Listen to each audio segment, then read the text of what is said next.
Hello friends, स्वागत है आप सभी का टीडी पॉडकास्ट के एक और नए एपिसोड में। टाइम्स ड्राइव पॉडकास्ट का पहला एपिसोड आप ऑलरेडी देख चुके हैं। कुछ फीडबैक है तो बताते रहिएगा हमें साथ साथ, लेकिन एक और नया फ्रेश एपिसोड हम लेके आए हैं जहां पर हम बात करने वाले हैं आपसे top 7 value for money cars के बारे में। आशीष मसीह हमारे एडिटर हमारे साथ हैं। तो क्या क्या कौन कौन सी गाड़ियां कौन से सेगमेंट में देखने को मिलती हैं, किस तरह की वैल्यू, किस तरह के फीचर्स, किस तरह की आपको वैल्यू उन गाड़ियों में देखने को मिलने वाली है, बात करेंगे आशीष से उस बारे में। आशीष, तो कुछ गाड़ियां हमने इस टॉप 7 जो लिस्ट हमने बनाई है उसमें हमने सिलेक्ट करी हैं। तो पहली गाड़ी की बात करें तो वहां पर आपके दिमाग में कौन सी गाड़ी आती है? अंकुर, मेरी फेवरेट कार है मारुति सुजुकी की इग्निस। बहुत ही अच्छी गाड़ी है, बहुत ही छोटी है लेकिन अंदर से काफ़ी स्पेशियस है।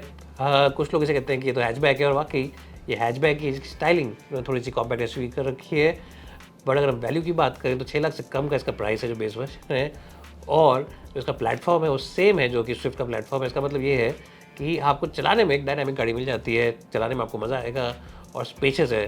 पीछे की सीट्स में स्पेस काफ़ी अच्छा है। बॉक्सी डिज़ाइन है तो सामने से तो अच्छी लगती है, पीछे से लेकिन जो इसका लुक है उसको लेके काफ़ी लोग कहते हैं कि हमें लुक पसंद नहीं आया। इसलिए ये जो गाड़ी है मारुति के स्टैंडर्ड से ज़्यादा नहीं बिकती है। वैसे तो अपने आप में ठीक ठाक बिकती है, कोई और मैन्युफैक्चरर इतनी गाड़ी बेचेगा तो खुश आएगा, लेकिन मारुति वाले कहते हैं कि हमारे हिसाब से, हमारे स्टैंडर्ड के हिसाब से इसकी सेल ज़्यादा नहीं है। इस गाड़ी को लेकर एक जो शुरुआत से जब से ये गाड़ी आशीष लॉन्च हुई है इग्निस, यस कस्टमर्स ने बहुत ज़्यादा खरीदी नहीं है ये गाड़ी, लेकिन सबका मानना ये है कि ये गाड़ी वाकई में वैल्यू फॉर मनी अगर कोई लेना चाहता है, पैसे बचाना चाहता है, डिसेंट फीचर्स चाहता है, तो वहाँ पर ये गाड़ी मुझे लगता है एक परफेक्ट उस प्रोडक्ट की तरह देखने को मिलती है। और एक और चीज़ की जो बहुत अच्छी है वो ये है कि जो इंजन है वो काफ़ी ट्राइड एंड टेस्टेड इंजन है। 1.2 जो पेट्रोल है, रिस्पॉन्सिव है, फ्यूल एफिशिएंट है, साथ ही साथ रिलायबिलिटी का भी इसका रिकॉर्ड काफ़ी अच्छा है। तो मेरे हिसाब से पहली गाड़ी जो इस लिस्ट पे है वो है एक सूडो एसयूवी, एक कॉम्पैक्ट एसयूवी, एक कॉम्पैक्ट क्रॉसओवर, आप इसे जो भी कहना चाहें, बट वैल्यू फॉर मनी के हिसाब से it's a very good product. And the Maruti Suzuki Ignis is a car you should definitely check out at a Nexa dealership. और हाँ, नेक्सा से बिकती है तो वहाँ पे आपको प्रीमियम एक्सपीरियंस भी मिलता है, तो वहाँ पे भी जाके आपको एक फील गुड फैक्टर आएगा जब आप जाएंगे शोरूम पर। That is also an added benefit of buying this car और some other cars in the same price including the Swift. अब अगली जो गाड़ी है आशीष इस लिस्ट में, जो हमने काफ़ी रिसर्च या बातचीत करने के बाद हम सेलेक्ट की है, वो भी ऑलरेडी मारुति के स्टेबल से ही आती है। सियाज की बात मैं कर रहा हूँ। अब सियाज भी एक ऐसा प्रोडक्ट है, जब वो आया था शुरुआत में काफ़ी हाइप था उसका, कस्टमर्स ने काफ़ी पसंद किया था, लेकिन कुछ टाइम बाद थोड़ा उसका स्लो डाउन हमें देखने को मिला। इतना इंटरेस्ट कस्टमर्स का उसमें रहा नहीं, एंड उसके साथ साथ बाकी प्रोडक्ट्स जिस तरह से अपग्रेड हुए, सियाज उस तरह से अपग्रेड नहीं हो पाई। लेकिन जिस हिसाब से वैल्यू फॉर मनी की बात होती है वहाँ पर मुझे लगता है वो भी काफ़ी अच्छा प्रोडक्ट देखने को मिलता है। वेल, सियाज की सबसे बड़ी स्ट्रेंथ अभी तक यही है कि उस गाड़ी के अंदर जो स्पेस है, खासतौर पर जो बैक सीट है, वो होंडा सिटी, वरना और जितने भी नए प्रोडक्ट्स आए हैं VW और स्कोडा की तरफ से, उनसे ज़्यादा स्पेस है बैक सीट में। तो अगर आप सिर्फ पीछे बैठना चाहते हैं, शॉफर ड्रिवन कस्टमर हैं जिनको गाड़ी चलाने से कोई मतलब नहीं है, जो कहते हैं मुझे कोई फ़र्क नहीं पड़ता है गाड़ी चलाने में कैसी है, मुझे एक सस्ती टिकाऊ गाड़ी चाहिए जो मुझे पॉइंट ए से पॉइंट बी तक पहुँचा दे, ऑफिस से घर तक है, then the Ciaz is a very good car for you. हाँ, इसका जो ब्रांड इमेज है वो ऐसी पॉस्ट नहीं है, इतनी अप मार्केट नहीं है, ऐसे सिटी वगैरह की है, लेकिन प्राइस भी फिर इसका ऐसा एग्जॉर्बिटेंट नहीं है। 10 लाख के अंदर आपको इसके मिड स्पेक वर्जन या बेस वर्जन मिल जाते हैं, और 11-12 लाख के आसपास आपको एक वेल किटेड कार मिल जाती है। इसके अंदर सब कुछ है, सनरूफ के अलावा बाकी सब आपको मिल जाता है इस गाड़ी के अंदर। Automatic AC, cruise control, automatic headlamps वगैरह सब मिल जाता है, तो basic comfort feature there, and I think that also makes the Ciaz a very good car. और एक अच्छी बात यह है कि जिसका बूट है वो बहुत ही बेहतरीन बूट है, बहुत ही बड़ा बूट है, और सेम प्राइस पर कोई भी और गाड़ी आपको इतना बेहतरीन बूट नहीं देगी, ना ही इतना बड़ा कैबिन स्पेस आपको मिलेगा किसी और गाड़ी में। तो जैसा मैंने कहा, it might not have the wow factor in the looks like maybe a Skoda, and it might not drive as well as maybe Honda City or maybe even a Turbo, but अपने आप में as a package price है उस पर काफ़ी justified price पे गाड़ी बिकती है, and it makes very good value for money as well. Ashish, Honda City की बात हुई है तो अगली गाड़ी जो है वो होंडा की स्टेबल से ही है। हालांकि सिटी भी एक बहुत ही अच्छा प्रोडक्ट है, लेकिन थोड़ा सा प्राइस के मामले में थोड़ा सा ज़्यादा आपको पे उसके लिए करना पड़ता है। लेकिन बात मैं यहाँ पे कर रहा हूँ होंडा की अमेज की। अब इस गाड़ी को लेके भी जिस तरह का डिज़ाइन हाल ही में कुछ साल, आई थिंक साल 1.5 साल पहले इसको थोड़ा अपग्रेड भी करा गया था, कुछ नए एडिशंस फीचर्स को लेकर इसमें करे गए थे। तो वहाँ पर ये प्रोडक्ट किस तरह का आप देखते हैं, किस तरह की वैल्यू फॉर मनी है, किस तरह के आपको लगता है फीचर्स या स्पेस इसमें दिया गया है?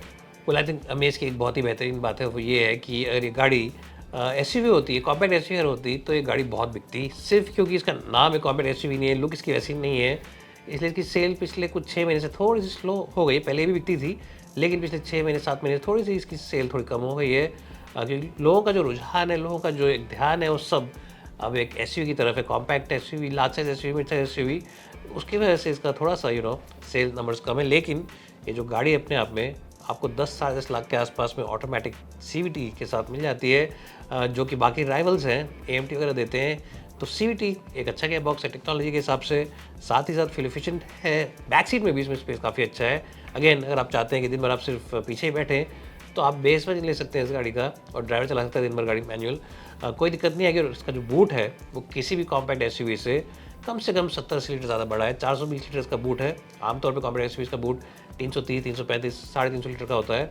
तो उस लिहाज से भी बूट अगर आपको ज़रूरत है, अगर आप ज़्यादातर बाहर रहते हैं, हाईवे पे रहते हैं, तो उस लिहाज से भी एक बेहतरीन गाड़ी है। और हाँ, होंडा ने इसको धीरे धीरे करके अपग्रेड किया है पिछले कुछ सालों में, तो उस हिसाब से भी फ्रेश प्रोडक्ट लगता है। ऐसा नहीं लगता कि इस गाड़ी को लॉन्च हुए करीब 4 साल हो गए इस वाले पर्टिकुलर वर्जन को। बिल्कुल आपको ऐसा लगेगा कि आप एक फ्रेश गाड़ी में, मॉडर्न गाड़ी में बैठे हुए हैं, तो उस हिसाब से भी अच्छी है। Only thing missing is rear AC vents, and of course जो हेडरेस्ट है पीछे वो फिक्स्ड है। तो ये 2 चीज़ें हैं जो कि होंडा को चेंज करनी चाहिए, इंप्रूव करना चाहिए। But other than that, as a value for money proposition बहुत अच्छा पैकेज है। और हाँ, जो भी हम गाड़ियाँ बता रहे हैं, जितनी गाड़ी हमने बताई हैं, इन सब पे आपको डीलर पे भी जाएंगे तो थोड़ा सा डिस्काउंट मिल जाएगा, इसलिए क्योंकि गाड़ी की सेल्स इतनी स्ट्रॉन्ग नहीं है। तो जो प्राइस हम नीचे लिख के आपको बता रहे हैं, उसके अलावा भी आप डीलर पे जाएंगे तो उम्मीद कर सकते हैं कि 30, 35, 40, 50 हज़ार डिपेंडिंग ऑन योर स्किल्स आपको डिस्काउंट मिल सके। अब आशीष, अगली गाड़ी जो हमारी इस लिस्ट में है वो है निसान की तरफ से इकलौता ही प्रोडक्ट उनके पास है अभी फिलहाल इंडियन मार्केट में।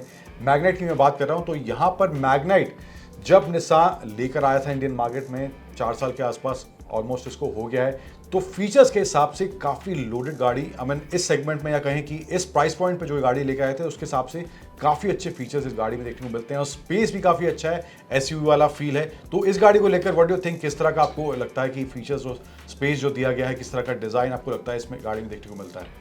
वेल, आमतौर पे जो बाकी मैन्युफैक्चरर्स वो एक प्रीमियम चार्ज करते हैं अपनी गाड़ी को सिर्फ एक एसयूवी कहने के लिए, लेकिन निसान ने प्रीमियम की जगह उसको कॉस्ट कंपैरेटिव गाड़ी करके बेचा है।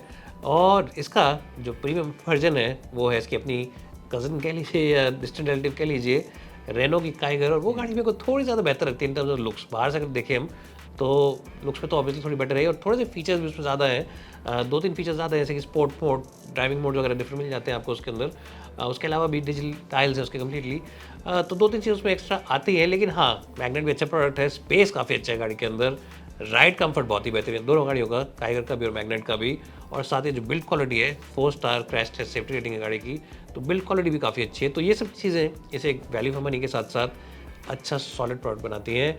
प्लास्टिक क्वालिटी आप कहेंगे कि हाँ थोड़ी बहुत इंप्रूव करी जा सकती है, लेकिन देखिए कोई भी गाड़ी परफेक्ट नहीं होती है, हर गाड़ी में कुछ ना कुछ कमी होती है। इस प्राइस पर अगर आप देखते हैं 6 लाख, 6.5 लाख का जो बेस वर्जन है, उस प्राइस पर एक अच्छा ऑप्शन है। और हाँ, मैग्नाइट में अब तो एएमटी भी आता है, इसका एक शोरूम प्राइस करीब 6.5 लाख रुपए है। तो वो भी अगर आपको ऑटोमेटिक ही चाहिए, चलाने में तो कोई बहुत बेहतरीन नहीं है, वो मज़ेदार नहीं है, लेकिन अगर आपको ऑटोमेटिक ही चाहिए, आपको चाहते हैं कि एक एएमटी गाड़ी हो, तो वो आप ले सकते हैं। स्विफ्ट के प्राइस पे आपको एक प्रॉपर कॉम्पैक्ट एसयूवी मिलती है, तो इस बात का ध्यान रखें जब आप गाड़ी लेने जाएं, कोई सी भी कॉम्पैक्ट एसयूवी लेने जाएं, तो एक बार मैग्नाइट या फिर टाइगर को ज़रूर शोरूम पर देख कर आइए। सो फ्रेंड्स, अब आइस व्हीकल से बढ़ते हैं इलेक्ट्रिक की तरफ। अब इस गाड़ी की जो हम बात करने वाले हैं ये है एमजी की तरफ से कॉमेट। कॉम्पैक्ट है, टाइनी सी गाड़ी है, लेकिन जिस तरह से अब प्राइस इसका थोड़ा चेंज करा गया है, कटौती करी गई है, तो वहां पर इलेक्ट्रिक गाड़ी अगर आप देख रहे हैं तो उस ब्रैकेट में जो प्राइस इसका रखा गया है, तो वहां पर भी आशीष मुझे लगता है एमजी की ये कॉमेट भी एक काफ़ी वैल्यू फॉर मनी प्रोडक्ट देखने को मिलता है। नो डाउट बहुत ही अच्छी गाड़ी है, मेरे को तो बहुत अच्छी लगती है, और ये बहुत ही प्रैक्टिकल गाड़ी है, खासतौर पर उन लोगों के लिए जो शहर में रहते हैं। अगर आप ऐसी जगह जाते हैं जहाँ पे पार्किंग की बहुत समस्या है और आप अफोर्ड कर सकते हैं एक सेकंड कार, पेट्रोल गाड़ी आपके पास है या डीजल गाड़ी आपके पास है फैमिली के लिए, लेकिन आप चाहते हैं कि अकेले के लिए भी एक गाड़ी हो जो मैं सुकून से लेके जा सकूँ, बाकी का मुझे इशू ना हो। अभी ऐसी गाड़ी नहीं इसमें आपको ड्राइवर रखने की ज़रूरत पड़ेगी, छोटी बहुत है, आप खुद चला सकते हैं। तो उस हिसाब से बहुत अच्छा प्रोडक्ट है, बहुत ही बेहतरीन प्रोडक्ट है।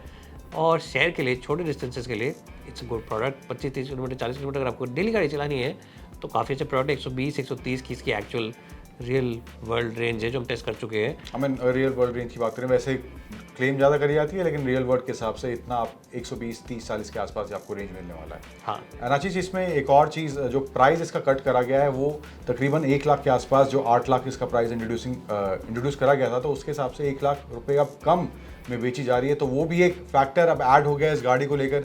जो सेकंड गाड़ी की जो आप बात कर रहे हैं, कस्टमर चाहते हैं कि छोटी गाड़ी सिटी के हिसाब से हो, पार्किंग स्पेस ज़्यादा ना ले, तो उस हिसाब से यस ऑफ कोर्स MG और ये एक स्टाइल मैग्नेट भी, अगर आप चाहते हैं कि लोग आपको देखें, आपकी तरफ घूम घूम के देखें, तो अभी भी लोग इसको देखते हैं। इस गाड़ी को लॉन्च हुए करीब 1 साल हो गया है, लेकिन अब भी लोग रुक के देखते हैं। जब इसको आप डालेंगे पार्किंग में, रोड पे होंगे, तो लोग बड़े अम्यूजमेंट के साथ देखते हैं, या फिर बड़े इंक्विजिटिव उससे देखते हैं कि मैं पूछूं क्या है, कितने की है, रेंज क्या है, इंपोर्टेड तो नहीं है, इंडिया में बनती है, चार्जिंग कहाँ से होती है, इसका चार्जिंग सॉकेट भी आगे है, MG का जो लोगो है वहाँ पे है, साइड में नहीं है जैसे और गाड़ी में आता है। तो ये भी एक यूनिक फैक्टर है। And the interiors also are very well made. In fact इस गाड़ी में बैठ के आपको आयोनिक 5 की आना चाहिए, जो 45-50 लाख की गाड़ी है।